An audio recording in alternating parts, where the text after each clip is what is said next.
Hello and welcome to another episode of Beyond the Finish Line with Star, where athleticism meets inspiration.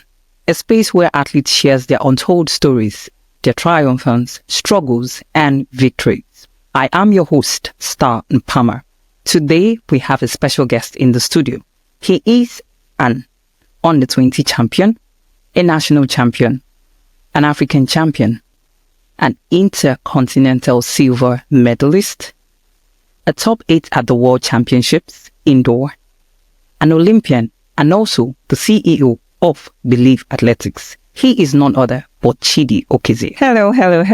Good day, Mr. Chidi. How you doing? Doing pretty good. And yourself? I'm fine. I'm doing amazing. How's the Sunday going? Nice and relaxing. Okay, that's good. So without wasting much of anybody's time, let's dive into the untold stories of Mr. Chidi. So, I would like the viewers to get to know you better, although I have introduced you, but I want them to know who you are. So please, can you introduce yourself? Hello, everybody. My name is Chidi Okezie, 3-time national champion, 400 meters, 2-time Olympic qualifier, qualified in the mixed relay 4x4 and the men's open 400, 2-time HBCU graduate, went to Hampton University where I got my undergrad in sports management and my master's in sports administration. Born in Philadelphia, PA, and that's Chidi Okezie. Amazing. That's amazing. So tell us, am I supposed to say a Nigerian American or a Nigerian Jamaican? Born into a family where you have 8 siblings plus yourself, making it 9. How has that influenced your career as an athlete? How has that influenced your life as a whole? What has it been like growing up? So I'll say growing up, just being, so I am on the chart number 3. So 3rd for my mom, my dad's oldest. So that always played a part of just being, like, say, a role model, just for the ones who come after me, and just having my older siblings to look up to. So it's always like, say, job's not finished. So it's like looking up to the older ones while making sure I give a good example to the ones that's following behind me. Okay. So, did you grow up in Jamaica, in Nigeria, or in the US? So I was raised in the U.S., born and raised in the U.S. Wow. So do you visit Nigeria more often, or? So I'll say now I visit Nigeria a lot more. Because before 2015, I haven't been to Nigeria. But since 2015, I believe I've been to Nigeria almost 10 times, almost every year. Wow. So how has it been? I mean, what's the experience? Every experience is definitely memorable. Okay. If I'm to ask you to pick between, I know I'm not supposed to be doing this, but if I'm to ask you to pick between Nigeria, Jamaican, and United States, which would it be? I'll say wherever I'm at the current moment. So I always love to enjoy where I'm at. So when I'm in Nigeria, I look at the positives of Nigeria. When I'm in Jamaica, I look at the positives of Jamaica. When I'm in the U.S., I look at the positives of U.S. because everyone has their ups and downs. So wow. Okay, so let's dive into academics a little bit. Being an athlete who finished from Hampton University, and also you had your master's there. I would say being a student athlete, for one, is not a funny game, and to have achieved the heights that you have, and you still went ahead to master what you studied. How did you manage academics so well and still came out to be the Chidi Okezie that we know? So one thing that was big with me, especially in school, was just time management. So that was really big.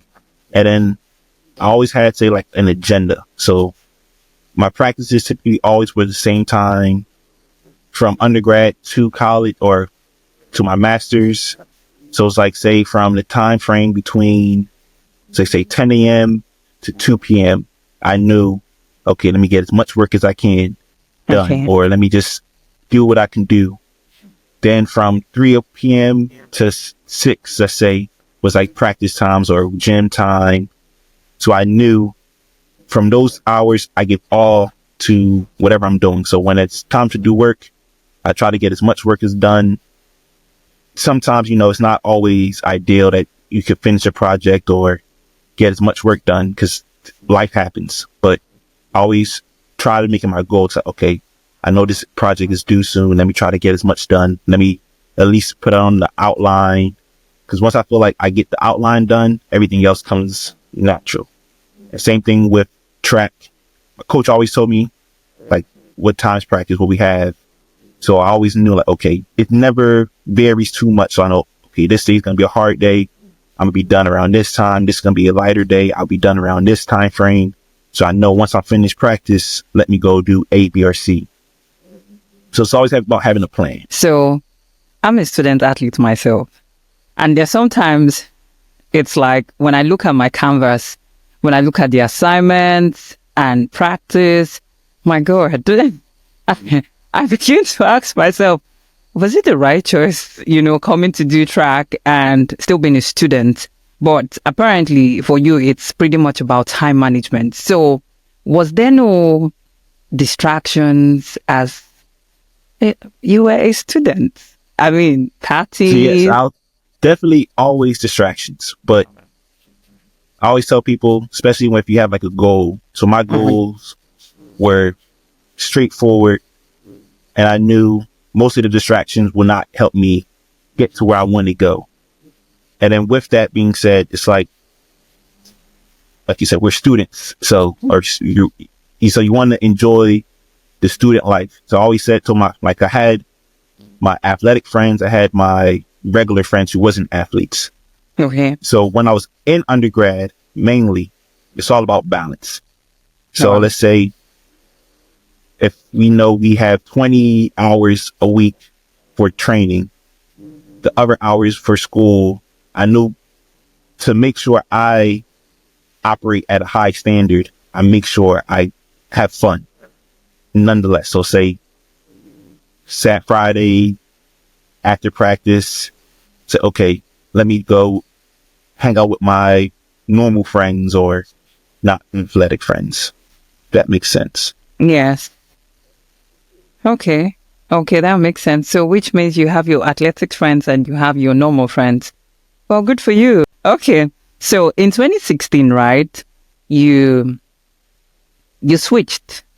You represented United States in 2012 as a junior, and you switched to representing Nigeria. What influenced that change? So one of the biggest things that influenced the change was simply just my name itself. So when people hear my name or see my name written down, they always say, what is that? Like, where are you from? And I'll be like, before giving like the true detailed response, I'll be like, I'm from Philadelphia. He's like, oh, but your name is not. I was like, my name is Nigerian, Igbo, blah, blah, blah. And I'll give them a big rundown. And I was like, okay, why don't you never run for Nigeria? Or why don't you run for Nigeria? And I always told him, like, it's not time, or when it's time, everything will fall into place. And then my biggest reason of running for Nigeria, because I wanted to make an impact. So me and my friends I have a lot of friends. So the ones that run for US or ran or wanted to run for US, and say, oh, I always wanted to run for US to hold the flag and hear the American anthem. And my theory was, when I run for Nigeria and I receive a medal, the medal I will receive for Nigeria will mean more to Nigeria than it will mean for US or Jamaica. So, for example, if I win, USA will always have like, oh, this year we have Chidi, he won this year. Next year, they won't care. Okay. Jamaica always have someone who's winning, but Nigeria, on the other hand, did not have, at the time, somebody who was at the level of just competing at a high level. So my theory was like, okay, if I win the gold for Nigeria, I can get a statue. So it was more of a plan and a purpose. Yes. Looking at what you've said, coming from your days as a student athlete and how you transitioned, Was there no, did you not feel like, okay, maybe I'm not enough to be in the US team. I'm probably not enough to be in the Jamaican team. And because sometimes some persons will want to say, okay, because Nigeria didn't have, right? I know according to you, it's a plan and it's a purpose. And at the end of the day, the country is actually reaping the benefit of your decision. But was there no times when you felt like, okay, maybe I'm not enough to be here and be here, so let me go to Nigeria? So I never had that mindset, more so because I knew I can make any team that I set out for. So it's like, of course, I'll have to run a lot faster or make sure, like, say, for Jamaica's team at the time, I want to say I could have been, say, like, on the relay pool. And same thing with maybe the US. But my theory was, I know I can compete with the best. If I have what they have, I can compete with these people. And then that's one thing that I knew I would never take for granted. So it's like, okay, if I am at the best I can be, why not go to a place where my talents will be more appreciative and I can mold the future, or I can have a bigger impact. Okay. So now coming down to Nigeria, since 2016 up until date, what has it been like? Is this representing Nigeria? Okay, let's start with Tokyo 2020. I know there was a challenge and you were supposed to compete, yourself and some other athletes were supposed to compete, but apparently the country didn't do what it was meant to do. So what was that like for you? It definitely was a hard time. Just being, like I always tell people, like, just imagine you work hard for something and then you get to, let's say, one way I always tell people, like, is as if it's a job. So you're working on a big project for your job, and then it's time for you to present. And then he said, oh, well, we're not going to be able to present, but we're going to give you a grade anyway. And knowing the hard work that you put into that project, and you will never get to showcase it. So that's how my feelings were at the time. But then a lot of my friends, my circle was just telling me, like, yeah, Chidi, everything happened for a reason. So when one of my other friends, like, God gives his strongest warriors the hardest tests. So things like that, where I was keep hearing, I was like, man, at that moment, I was like, I don't want to be this strong soldier no more. Like, I'm tired. Like, I'm fed up. Like 2012, 2016, 2020, all been close, but not there. And then being in Tokyo, then hearing the news, it's like, okay, now what to do? So it definitely was like a heartbreaking moment, but then I always remembered my purpose, the reason why I'm doing it. And then I'm not like a quitter. So it's like, okay, I'm not just going to give up. Yes, this is unfortunate after unfortunate events, but if I give up now, I like to say, like, they won. And I never want to give them the satisfaction of winning. Okay, so apparently it looks like everything that has happened, or everything that happened, pushed into a huge success for this season, because in 2024, we have seen and heard a lot of Chidi Okezie. Even an athlete who doesn't know you probably must have known you this year. I mean, from the African Championships to the World Relays to the Olympics. Talk us through your season. What was the switch for the 44-9? So I'd say this season, my coach and me, we had a lot of, like, discussions at practice and trainings, and he'd be like, we doing this workout for this race right here, for this. And then being that I am, at the time I was 30, now I'm 31, but he was like, you are call it like a vet athlete. So now you go running against kids who are young, who are fresh. He's like, so every single time you touch the track, it has to be running with a purpose. So every time, like, even in training, whenever it's time to really crank it up, my coach is like, yep, you only have this amount. So let's say you have 3 reps, but these 3 reps are going to be the best 3 reps ever. Just so when it's time for you to run, it's like, it feels like practice. Okay. Rather than you're trying to run into shape. You're going to be in shape. You're going to be ready. He was like, the biggest thing we need for you to work on is just being ready for the time. So we always go through that. So every training, I always say I train with like a purpose. And then little by little, we just want to work on it and get a little bit better step by step. So 1% better was always a goal. And this 2024 season definitely was a big thing because I seen the fruits of the labor. So I was like, okay, it all didn't go in vain. Everything happened with a purpose. So it was definitely a satisfying moment to see everything work out. When I watched the world release, and a part of me said, are you sure there's still more left in the tank? Because it's like, he emptied everything. You know, that statement when they say he poured it all and left it at the finish line. That was what the world release was like. And you just kept on showing up and showing up and showing up. I know that a lot of Nigerian athletes, younger ones, must have been really inspired because at that point in time, it's like everybody wanted to be Chidi Okezie. Everybody wanted to have a piece of who that person was. But now, after making it to the Olympics, after the heats, then coming into the relays and the disqualification, did you feel like probably you didn't get to where you wanted to, or you just took it that this is just one of those times and better days ahead? Definitely was mixed emotions. So just from everything that transpired this year, I knew the potential we had. So it's like even in the 400, the open to the 4x4, I know I was like, okay, we're going to make the final. And we make the final, anything could happen. Okay. So I was telling the guys, like, listen, just make sure we take care of our leg.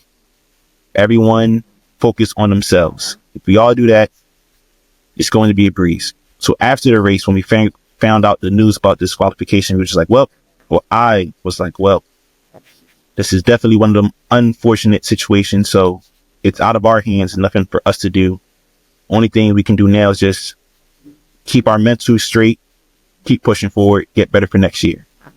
Because my theory was we all, as being running for Nigeria, we have a target on our backs. So it's like everyone is always out to get us. It's like, oh, Nigeria shouldn't be here. This and that. So with that, we always we have to do like a clean slate. We can't have no mistakes. To the littlest inconvenience could be the hugest inconvenience for someone else. Like I was telling someone, like if this was, I've seen a lot of lane infractions during the Olympics, but since it was us in the relay, we had, I say, finalists, like a top hope. It was like, yep, let's get them out of here because this is too inspiring for the future. So I always try to look at the bright side of stuff. So it definitely was an unfortunate event, but. How has it been managing track and field and fatherhood? Definitely been a plus. So a lot of people will be like, oh, becoming a father or becoming a parent, it's a lot of stress and a lot of ups and downs. But one thing I look at, my daughter Ava, she's one of my inspirations. So even she was at Paris. So it was funny.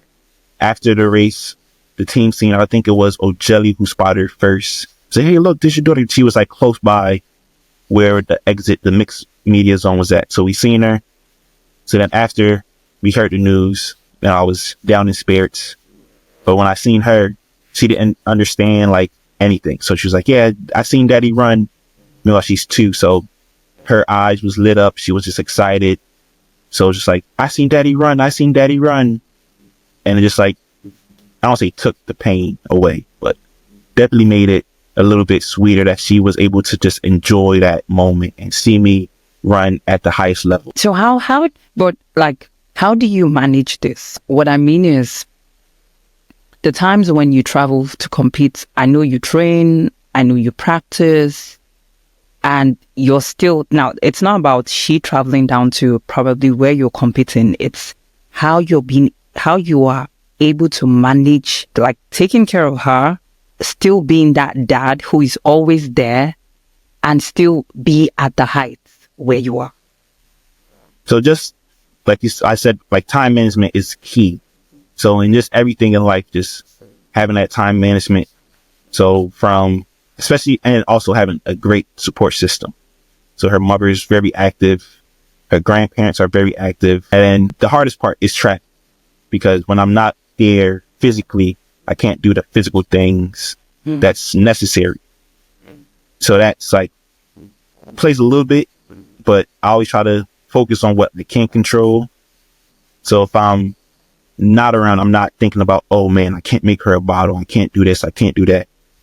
I more so think of, I can call her. I can talk to her before she goes to sleep. I can see her. So I always think about those things rather than what I cannot do.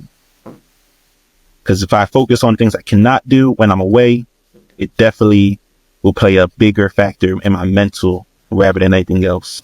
So tell us, what has inspired, or what has been your inspiration? Has, what's the word now? Who inspires you most, in your athletic journey? And, how has that inspiration shaped your own approach towards challenges? I'll say definitely, I'll say cheesy answer, but like the past has inspired me. Just like, cause growing up, I was like really into like watching track, watching like old things, watching old races, archive races. So watching like old Nigerian races from like 2000, 2004 definitely was inspiring. And then when Innocence hit me up or reached out to me, and then he was like a mentor already before I looked into it. So Innocence and Bouquet, the 400 meter Nigerian record holder, he DM'd me once. And then from there, we used to be, I don't say close friends, but he's someone who I look up to. And then he'll message me before big races. We'll pray. And just those little things meant a lot to me, because it was like, as an athlete looking at archive races, like, to me, I don't say that was like a Usain Bolt, but that is close to like Usain Bolt in my eyes, because a national record holder, and he's seen, I don't say untouchable. Then when he's reaching out to me, he's like, yeah, Chidi, you give me hope. You do this, and I see other greats when I was running in the same likes of you. So those words of encouragement always push me like, okay, if these guys can see it, I know I can see it. I see it in myself as well. So for them to say it unapologetic meant like a lot to me. So I just always like, I'm going to let these guys, I'm going to make sure I live up to the hype. Let's dive a bit into Believe Athletics. And you are the CEO of Believe Athletics, I believe. Yes. And the organization is an organization that supports and supplies student athletes with knowledge and taking the next step. So can you please throw more light on that? So when I came up with the concept of Believe Athletics, it was something that me as an athlete wish I would have had growing up as an athlete. So a lot of things happened in my athletic career and journeys, from slight injuries to lack of information to just whereabout stuff, like not knowing the game or the sport. So me, one night, I just thought about like, what if I was able to help these athletes coming up behind me by just giving them like a piece of my mind, like giving them like the steps of how I got here. What did I do? And then like the gems that I received on this path. Because I always say, it's not just me, it's the people who I came in contact with, and then the knowledge I learned that I want to pass on to the next generation. So with that, one of my biggest goals was just to help. A lot of things that I'll see athlete, or I'll reach out to someone's like, hey, I see you doing this, good job. Or I'm watching you, good job. And I just think about how it felt when my role models, the people who I looked up to, will notice who I was. Like, okay, Chidi, I see you coming up. Good job running this time. Good job. And the inspiration it gave to me, and then from the name Believe. So just like, if you believe in yourself, you can achieve it. So I just always wanted to push that. Like, if you believe, you will achieve.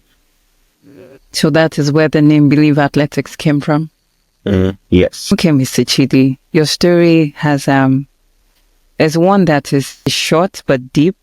And what words would you want to say to younger athletes? I mean, the young athletes of our generations. Like you said, when you and your coach practice, it's like he is here now. So it's a thing of he goes out and he gives it all. So what would you say to these younger Nigerian athletes? Because I know a lot of them, not just Nigeria, athletes as a whole, younger generations. I know there are a lot of them who look up to you, who whenever they see Chidi out there, it's like, he did it. I can, like you said, believe. What would you say to them? I'll definitely tell all athletes, make sure you listen to your body. That's the biggest thing, because we all have a body. We all like to run. We love athletics. But it's like when we start feeling nags and injuries, we must pay attention to those things, because those are the things that will hinder us or push us to the future and the times we are looking forward to. And also, we must give that body fuel and nutrients. A lot of times I talk to athletes like, what's your daily, you eat fruits, you eat vegetables, like what do your meal look like? And main reason I say that, mainly, I don't say just Nigerian athletes, but all athletes, a lot of times they eat fast food, or they not eating, they don't know what they're putting in their body, they don't drink water, not eating a lot of fruits. And I tell them, like, I am 31, running the fastest I ever ran in my life. Mainly because I took a lot of pride into my body. I don't eat junk food. I don't drink soda. So it's like the small things that you must do to push yourself to where you want to go. It's just like one of the things I heard from Christian Coleman. He was like, our bodies are like Ferraris. And if you don't need to know fancy cars to know, you're not going to treat your luxury car like a Toyota Camry. So why are we treating our bodies the same? Wow. So that's one of the biggest things I want to tell athletes. Like, if you have a busted tire in your car, you're not going to keep driving. If you feel pain in your hamstring, you shouldn't keep running. So it's like the small things that will make you go way further, because you could feel a little tight now, you run, now you tear your hamstring, you're out for 6 weeks, 6 months. Sometimes the injury will never bounce back to you how you felt before the injury. So it's always the littlest things. And also, I always tell any athlete I'm working with, be intentional. Like, have goals, set goals. And when I say goals, so say, for example, for me, if I'm saying I want to be Olympic champion, of course, that's everybody's goal. But now, how can I obtain that goal? PR. How can I PR? Run fast. How can I run fast? Now breaking down the big goal to smaller goals. So it's just like finding a balance. So once you find balance and peace, everything else will work. One last thing before we go. Okay. I have to shout out on my close friend, Chuck. He just got inducted into the Purdue Hall of Fame. Oh, what? Also one of the many Nigerian greats. So he's definitely doing great things. My close friend. So gotta give him a shout out. Congratulations to him. That would be Mr. Chooks, the thrower. Yes. Two-time Olympic finalist at that. Two-time Olympic finalist. And a national record holder. An African champion. The list is endless. And yeah, his resume goes on forever. So definitely proud of him.